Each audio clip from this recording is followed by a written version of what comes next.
Assalamualaikum warahmatullahi wabarakatuh dan salam sejahtera.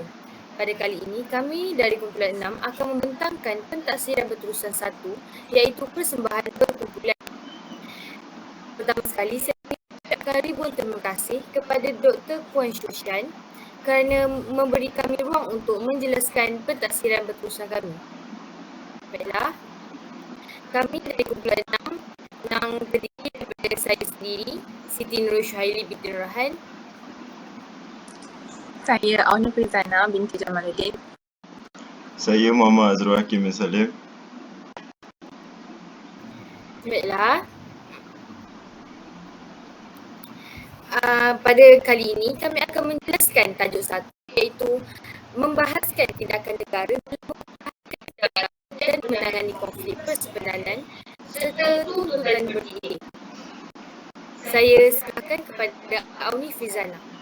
Baiklah, kumpulan kami akan membentangkan mengenai perbentangan tindakan negara dalam mempertahankan kedaulatan dan menangani konflik persempadanan dan tuntutan bertindih. Keselamatan sempadan atau garis keluar masuk bagi sesebuah negara adalah benteng awal bagi mengatasi sebarang ancaman luar yang berupaya menjejaskan keselamatan, baik keselamatan manusia, makanan, ekonomi, sosial dan sebagainya.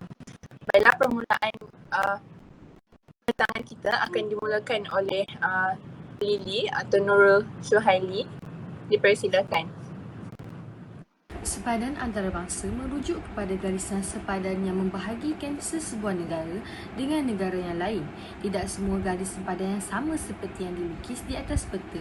Sebaliknya, terdapat beberapa perbezaan pada keadaan yang sebenar kerana berhubung kait, berkaitan sejarah dan status semasa kedudukan garis sepadan tersebut.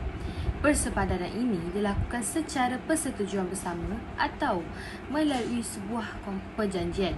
Konflik persepadanan antarabangsa kebiasaannya berlaku apabila dua atau lebih negara bersaing secara terbuka dengan mengatakan bahawa wilayah atau kawasan tersebut berada di bawah negaranya. Baiklah, kita pergi kepada tajuk berkaitan isu-isu konflik persepadanan yang berlaku di negara kita. Di kawasan Association Southeast Asian Nation atau ASEAN, berlakunya isu-isu persepadanan yang melibatkan negara kita dan negara-negara yang lain yang masih belum selesai.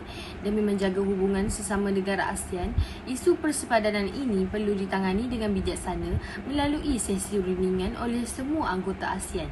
Oleh itu, Malaysia telah mengambil pendekatan dengan menyelesaikan masalah secara diplomasi agar tuntutan hak kedaulatan tidak mengheret negara ke arah kancah peperangan. Baiklah, kita pergi pula pada bab yang seterusnya berkaitan ruang udara. Menurut Kamus Dewan edisi keempat, ruang udara merujuk kepada ruang yang terhad, tempat udara yang wujud atau bahagian atmosfera bumi di atas sesebuah negara atau ruang angkasa bagi sesebuah negara. Pihak berkuasa Penerbangan Awam Malaysia CAAM telah bertanggungjawab untuk mengawal ruang udara Malaysia berdasarkan standard piawai perkhidmatan pemakliman udara. Hal ini bagi memastikan ruang udara negara digunakan dengan selamat dan juga cekap. Ruang udara Malaysia juga sentiasa dipantau menerusi radar jarak jauh Tentera Udara Diraja Malaysia iaitu TUDM melalui ops curiga sebagai langkah bagi memastikan ruang udara di Malaysia selamat dan juga terjamin. Terdapat konflik yang berlaku antara Malaysia dan China di mana di ruang udara apabila 16 pesawat tentera udara negara China telah menceroboh ruang udara nasional di atas zon maritim Malaysia pada 13 Mei 2021. Pesawat-pesawat tersebut dikesan terbang secara formasi taktikal entry pada jarak 60 batu antara satu sama lain. Pesawat-pesawat tersebut dikesan terbang pada ketinggian 2,300 kaki sehingga 27,000 kaki bersamaan kelajuan 290 knot melalui Singapore FIR sebelum memasuki ruang udara zon maritim Malaysia. Menurut TUDM, pesawat-pesawat ini kemudian bertukar arah penerbangan di ruang udara bertempat tinggi Ali yang begitu penting kepada negara yang akan dikhawatiri mengancam kedaulatan negara kita. Pencerobohan ini merupakan satu insiden yang serius yang boleh mengancam kedaulatan negara Malaysia. Malaysia masih tidak pasti akan motif pencerobohan ruang udara oleh PLAAF tersebut, namun tidak salah untuk Malaysia bersikap curiga kerana pencerobohan itu jelas melanggar kedaulatan negara dan merupakan satu ancaman bagi negara kerana terdapat sejarah berkaitan provokasi di Laut Cina Selatan di mana bukan sahaja negara Malaysia, malah negara lain turut terlibat seperti Filipina dan juga Vietnam. Kementerian Luar melalui Wisma Putra telah memanggil Duta Besar China untuk ke Malaysia bagi memberikan penjelasan berkaitan insiden tersebut serta memberikan surat bantahan supaya ketidakpuasan hati kerajaan Malaysia dapat disampaikan kepada pentadbiran Beijing. Namun mereka tidak memberikan sebarang respon. Berikut merupakan cara negara kita menangani konflik yang terjadi di ruang udara. Bagi menangani konflik ini, Malaysia cuba untuk mendapatkan lebih banyak radar jarak jauh untuk memastikan Malaysia dapat mengawasi ruang udara dengan lebih baik. Oleh itu, Kementerian Pertahanan telah mengeluarkan tender untuk mendapatkan sebuah sistem radar jarak jauh 3D untuk TUDM. Kemudian, Amerika Syarikat juga telah bermurah hati memberikan sebuah radar jarak jauh kepada Malaysia bagi mengukuhkan lagi kawalan dan pengawasan ruang udara, terutamanya di kawasan perairan Laut Cina Selatan. Bahkan, Jabatan Pertahanan Amerika Syarikat juga telah memberikan kontrak bernilai USD 25.1 bersamaan dengan 103 juta ringgit Malaysia kepada syarikat pertahanan negara itu sendiri iaitu Lockheed Martin melalui pakej iaitu alat gantian dan latihan kepada anggota-anggota TUDM yang bakal mengendalikannya untuk membekalkan sebuah radar jarak jauh kepada Malaysia. Selain dari meningkatkan peralatan di udara supaya tingkat keselamatan di ruang udara menjadi lebih selamat, TUDM juga telah melakukan tindakan-tindakan yang lain. TUDM telah mengerahkan pesawat pejuang Hawk 208 yang berpangkalan di Labuan untuk membuat visual contact dengan menerbangkan 3 pesawat Hawk 208 dari Labuan untuk memintas pesawat PLAAF untuk menunjukkan ketegasan TUDM mempertahankan negara disebabkan oleh pesawat-pesawat China yang mendiamkan diri dan tidak menjawab pertanyaan ATC Kota Kinabalu. Akibat dari pintasan tersebut, kesemua pesawat PLAAF telah berpatah balik keluar dari ruang udara Malaysia.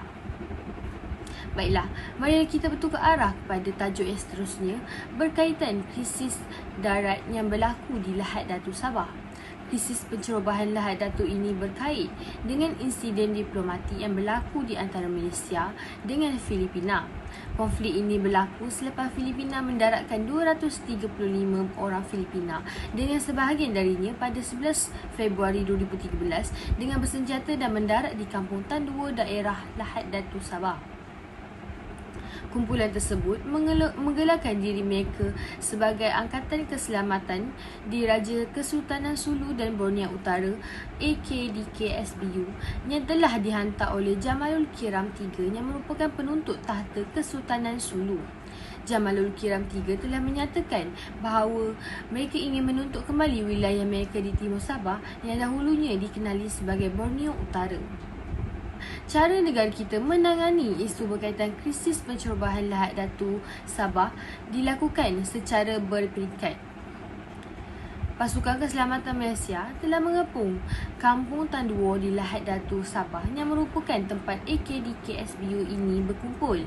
Selain itu, Malaysia juga turut membuat rundingan secara aman kepada mereka. Selain itu, Polis Malaysia juga turut melakukan tindakan dengan mengepung jalan utama di Lahad Datu yang melalui ladang kelapa sawit sehingga ke Kampung Tan Dua di tempat sekumpulan itu berada. Kemudian, Polis Marin juga turut meronda kawasan perairan berdekatan. Tambahan lagi, mereka menangani krisis pencerobohan Lahad Datu Sabah dengan menyekat kemasukan warga dari selatan Filipina. Baiklah, seterusnya marilah kita mengetahui bersama-sama berkaitan implikasi yang terjadi semasa konflik persepadanan ini terjadi terhadap negara kita. Pertama, keadaan negara menjadi huru-hara di mana potensi pencerobohan pihak luar akan menjadi semakin meningkat serta keselamatan masyarakat akan menjadi terancam. Sebagai contoh, pencerobohan di pantai timur Sabah oleh askar diraja Kesultanan Sulu yang menyebabkan dua anggota keselamatan ditembak. Kemudian, keselamatan negara akan menjadi tergugat di mana perebutan sepadan antara negara akan menjejaskan keselamatan masyarakat dan juga negara. Seterusnya, keadaan ekonomi negara menjadi terjejas di mana perebutan dan perbalahan antara negara terhadap persepadanan menyebabkan negara sukar untuk menjalinkan hubungan dengan negara yang luar. Aktiviti import dan juga ekspor sesebuah negara akan terjejas, menyebabkan ekonomi negara juga turut sama terjejas. Selain itu, pasaran negara tidak berkembang di mana potensi pasaran negara tidak dapat dikembangkan ke peringkat yang lebih tinggi apabila berlakunya konflik persempadanan terhadap negara Malaysia. Akhir sekali, pentadbiran negara juga akan tergugat di mana banyak pengaruh asing yang datang masuk untuk mencampur urusan pentadbiran di negara kita. Baiklah, seterusnya saya Auni Farizana binti Jamaluddin akan membentangkan pula tindakan negara dalam mempertahankan kedaulatan dan menangani konflik persempadanan dari segi laut. Seperti yang kita semua tahu, kawasan perairan Malaysia meliputi perairan Selat Melaka dan Laut Cina Selatan. Dari segi geografi, kedua-dua kawasan perairan ini kaya dengan pelbagai sumber ekonomi seperti minyak dan hasil laut. Oleh itu, tidak hairanlah jika kedua-dua kawasan perairan ini menjadi salah satu kawasan tumpuan dalam isu persempadanan dan tuntutan bertindih di Malaysia.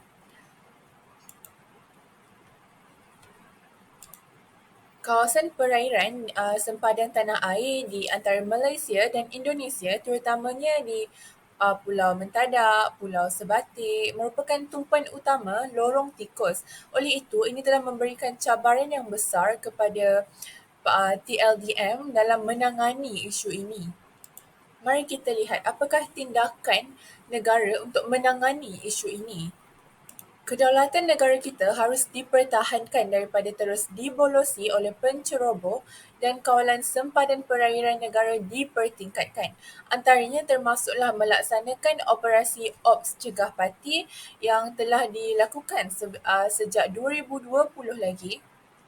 Dan antara agensi-agensi yang terlibat ialah Agensi Penguatkuasaan Maritim Malaysia, APMM, Daerah Tawau Sabah dan seterusnya Pasukan Keselamatan Khas Pantai Timur Sabah, Eskom dan Pasukan Polis Marin PPM serta Tentera Laut Diraja Malaysia, TLDM bagi memastikan perairan Malaysia tidak diceroboh. Menurut Pengarah Zon Maritim Tawau pula, Kapten Maritim Siva Kumar Vengadasalam, sepanjang tahun 2020, pasukannya telah berjaya mengekang aktiviti penyeludupan dan cubaan individu untuk memasuki negara ini secara haram. Sebanyak 32 tangkapan atas pelbagai kesalahan dan 10,425 pemeriksaan keselamatan telah pun dijalankan. Bagi mengekang kemasukan pendatang asing tanpa izin iaitu parti, kapal KM Pintar APMM diletakkan berhampiran sempadan perairan negara selama 24 jam setiap hari untuk menghalang kemasukan parti melalui jalan laut bagi mengekang penularan wabak COVID-19. Sebanyak 10 buah bot pasukan keselamatan pelbagai agensi seperti APMM, PPM, Eskom dan TLDM dikerah dalam tugasan menjaga perairan sempadan selama 24 jam sehari. Seterusnya, bagi menjamin keselamatan negara dan kesejahteraan masyarakat khasnya di perairan Zon Selamat Timur Sabah, S-Zone, pihak keselamatan pelbagai agensi kerap melaksanakan operasi pencegahan pencerobohan. Operasi tindakan ini dilakukan antaranya termasuklah operasi gasak laut iaitu operasi bagang secara bersepadu melibatkan pihak PDRM, Angkatan Tentera Malaysia, APMM, Taman-Taman Laut Sabah dan Jabatan Perikanan Sabah. Operasi ini telah dijalankan bagi merobohkan bagang-bagang. Hal ini telah menyebabkan perairan Malaysia masih selamat dan terkawal daripada sebarang ancaman. Timbalan Panglima Tentera Laut Laksamana Madya Datuk Abdul Rahman Ayub menyatakan bahawa TLDM sentiasa bersedia dengan aset yang ditugaskan bagi menjaga kedaulatan perairan negara. Seterusnya, mari kita lihat pula konflik persempadanan laut dan tuntutan ke atas Kepulauan Spratly. Kepulauan Spratly ini disahkan memiliki sumber mineral dan minyak. Krisis pergelutan terjadi selepas Jepun menyerah kalah dan meninggalkan Kepulauan Spratly selepas Perang Dunia Kedua. Muhammad Ali Alwi 1991 menyatakan bahawa permulaan kepada krisis dan konflik Laut Cina Selatan berasaskan kepada perebutan gugusan-gugusan kepulauan kecil di Laut Cina Selatan yang memiliki 4 gugusan pulau iaitu Pratas, Paracel, Macclesfield dan Spratly. Daripada keempat-empat pulau itu, hanya 2 pulau sahaja yang menjadi rebutan iaitu Paracel dan Spratly yang dituntut oleh 6 buah negara iaitu Brunei, Filipina, China, Vietnam, Taiwan dan Malaysia.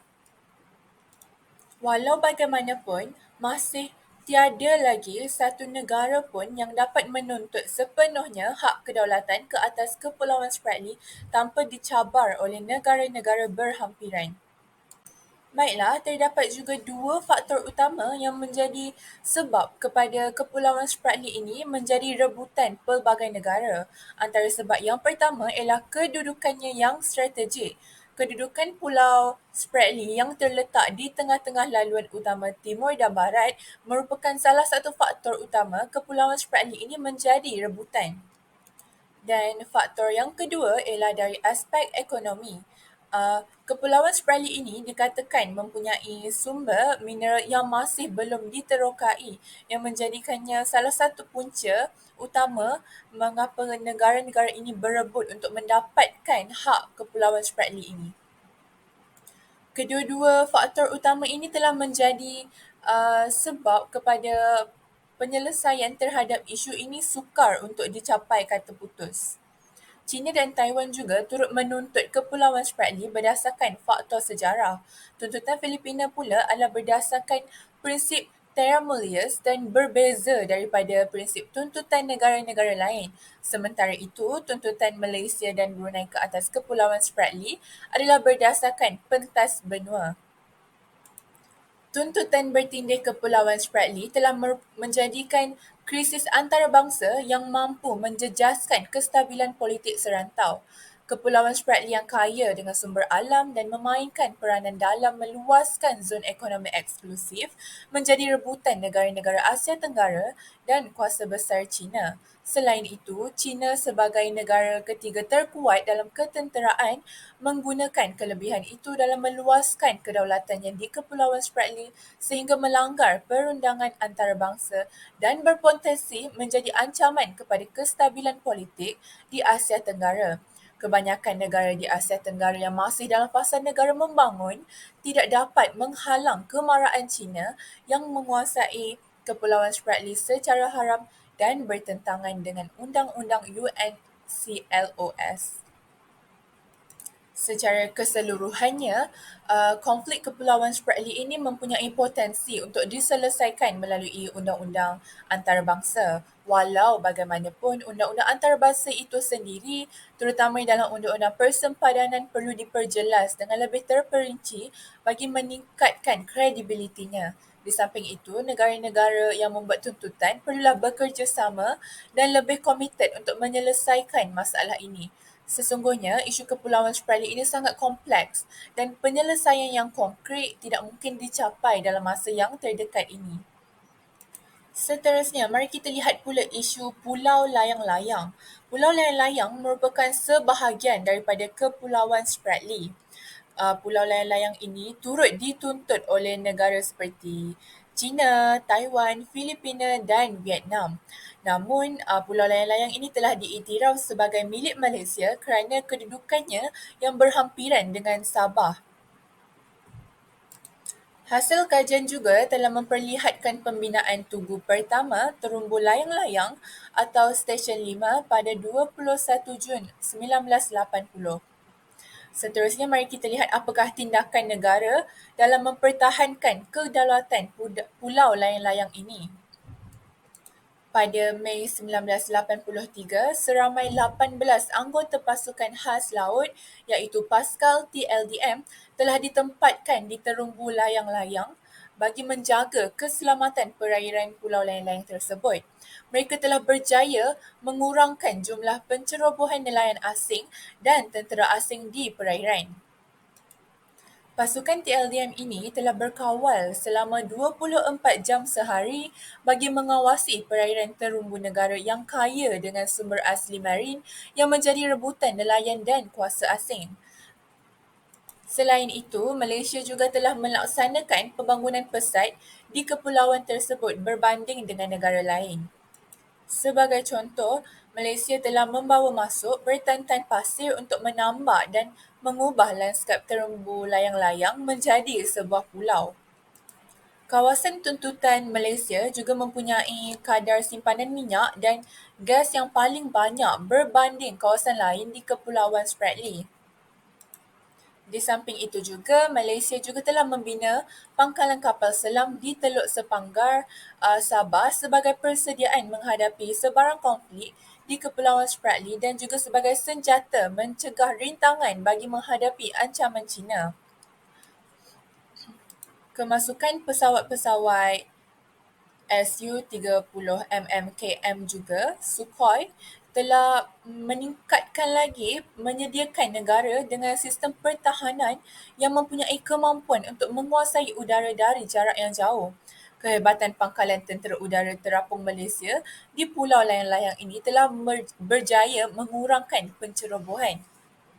Baiklah, saya sendiri juga pernah pergi ke pulau layang-layang ini mengikuti lawatan ayah saya yang bekerja sebagai seorang TLDM, tentera laut, dan saya sendiri telah melihat kehebatan anggota-anggota Paskal TLDM ini dalam memastikan perairan pulau layang-layang ini selamat dan terus dikawal dan dijaga 24 jam untuk memastikan kawasan itu dalam keadaan selamat dan tanpa diancam oleh pendatang-pendatang yang ingin menceroboh ke pulau layang-layang. Saya sendiri telah menyaksikan kehebatan mereka dan kegigihan mereka dalam mengawal pulau layang-layang ini bagi memastikan keselamatan dan mempertahankan kedaulatan negara. Baiklah, seterusnya saya serahkan perbentangan pada kali ini kepada rakan saya, Muhammad Azrul Hakim, untuk menerangkan selanjutnya. Assalamualaikum warahmatullahi wabarakatuh.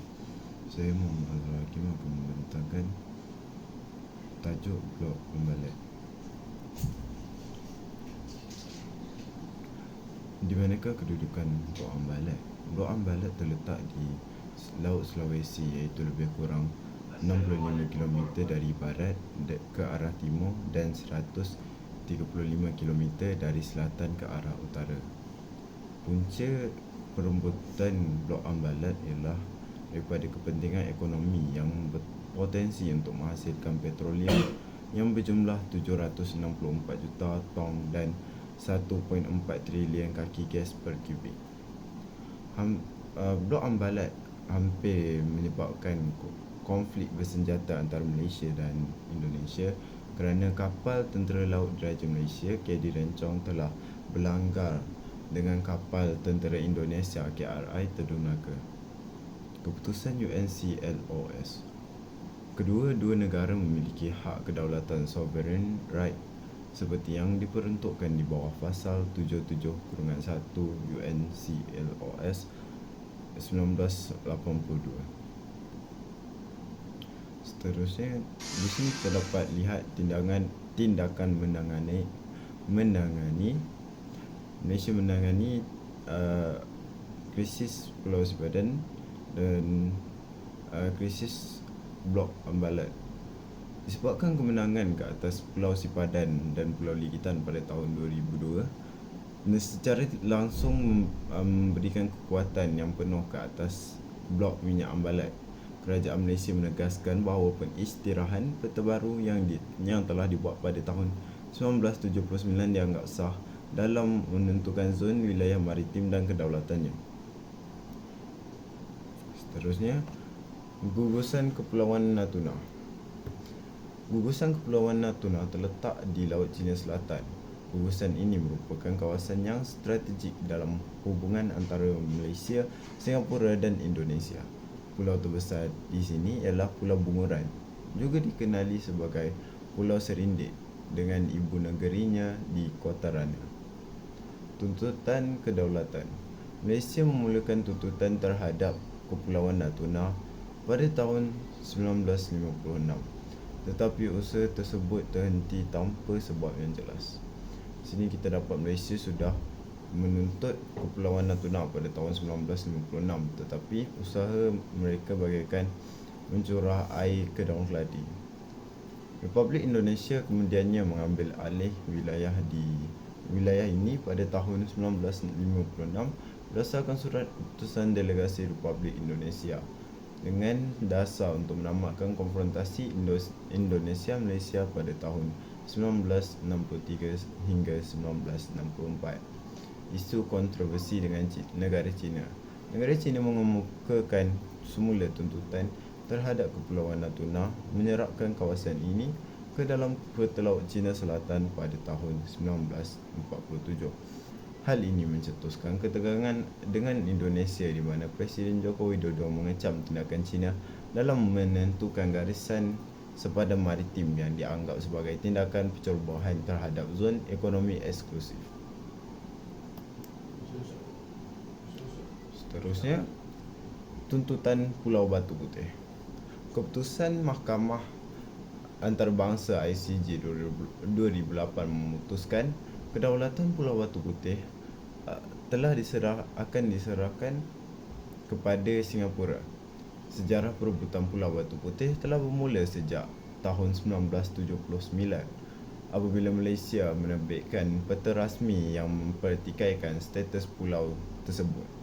Pada 6 Februari 2003, Malaysia dan Singapura menandatangani perjanjian untuk merujuk kes Pulau Batu Putih tersebut. Dalam kes ini, kerajaan Singapura mendapat Pulau Batu Putih tersebut. Seterusnya, mari kita lihat status Pulau Sipadan dan Pulau Ligitan yang merupakan tajuk terakhir di dalam tuntutan bertindih bahagian laut. Kawasan Pulau Sipadan dianggarkan keluasan Pulau Sipadan dianggarkan seluas 7.86 ekar, manakala Pulau Ligitan terletak di penghujung gugusan Batu Karang. Kedua-dua pulau ini terletak berhampiran dengan Sabah. Semua pulau di sekitar perairan Sulu dan Sulawesi adalah sebahagian daripada tanah jajahan Sulu. Pada tahun 1946, British telah mengisytiharkan wilayah pelantar laut Borneo Utara berasaskan garis pangkal lurus baseline yang menghubungkan penghujung Pulau Sebatik dengan Pulau Ligitan.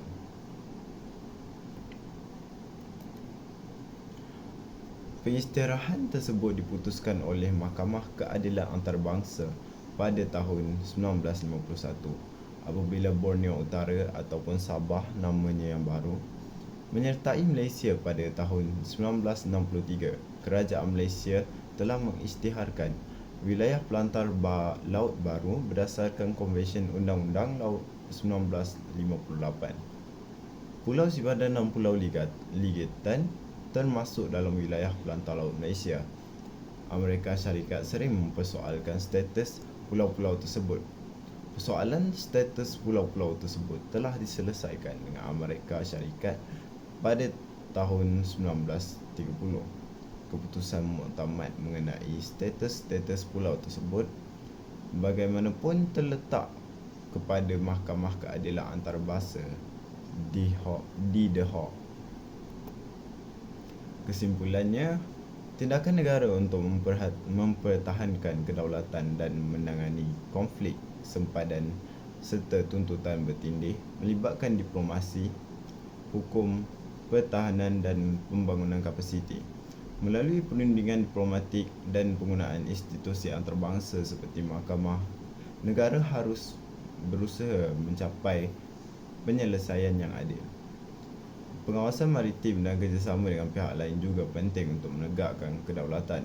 Dengan pendekatan bersepadu, negara dapat mengelakkan konflik dan mencapai penyelesaian yang mampan dalam isu-isu sepadan. Sekian daripada saya. Terima kasih. Sama-sama. Baiklah, rumusan yang dapat saya berikan berkaitan tajuk pada kali ini ialah setiap golongan masyarakat perlulah menghargai kestabilan dan kemakmuran politik, ekonomi dan sosial dalam negara kita. Hal ini dapat memastikan negara kita sentiasa berada dalam keadaan yang aman dan harmoni sentiasa. Segala konflik atau permasalahan yang wujud secara tempatan atau antarabangsa hendaklah diselesaikan secara berhemah dan rasional antara negara kita dan juga negara serantau. Justru hubungan yang dengan negara-negara jiran hendaklah dipelihara agar kemakmuran ekonomi dapat dikongsikan bersama serta kestabilan politik akan kekal terjamin hingga masa hadapan dan dapat diwarisi oleh generasi yang akan datang.